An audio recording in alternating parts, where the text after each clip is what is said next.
the ultimate airline-wise guide to flying with your ESA this holiday season. Having an emotional support animal could actually add years to your life. Taking your pet along when traveling for holidays can make life much easier for you. Flying with your ESA isn't impossible anymore, just that you need to prepare well in advance. You can still make it home with your ESA just in time for the holidays. Here are major airline requirements for bringing along an ESA on board a flight. 1. Delta Airlines. Passengers traveling with Delta Airlines are encouraged to submit all required documentation at least 48 hours prior to the flight. The ESA is allowed to stay on the floor beside a patient's seat or can be seated on their lap. Besides, the size of your animal must also not exceed the footprint of passenger's seat. Also, each passenger is limited to just one ESA. In addition to the above requirements, effective December 10, 2018, ESAs under the age of 4 months will not be allowed on any flight because of the USDA vaccination requirements. Effective February 2019, emotional support animals will not be accepted on flights that have a duration of more than 8 hours, irrespective of the date on which the flight was booked. To book your flight with Delta Airlines, they will require documentation that is no more than a year old from a certified mental health professional indicating the need for an ESA.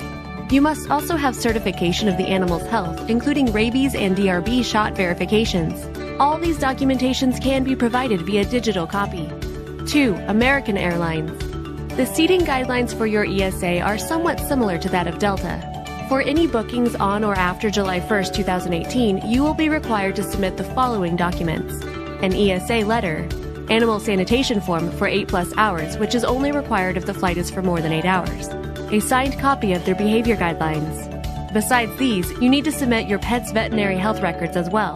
The airlines need to validate all your documentation 48 hours before your scheduled flight.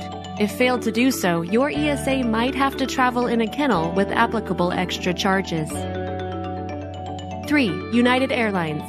According to the Department of Transportation Rules, Part 382, any qualified individual with a disability who wishes to fly with United Airlines will be required to submit the following documentation when flying with United: ESA letter from a licensed mental health professional, passenger confirmation of liability and emotional support animal behavior, veterinary health form verified by a licensed veterinarian. These forms must be submitted 48 hours before your flight. A passenger will be required to submit these forms to the United Airlines Accessibility Desk by email. Make sure you include the first departure date and the flight confirmation in the subject line of your email. For all the airlines, dogs and cats are the most acceptable companions as ESAs. Please note that emotional support animals may be subjected to additional government regulations at destinations where they will be transported. If you are flying domestic, make sure you are prepared with the right documentation and get verified well in advance. This year, make sure you celebrate holidays with your ESA and family together. Have a question? Drop us a line in the comments section below.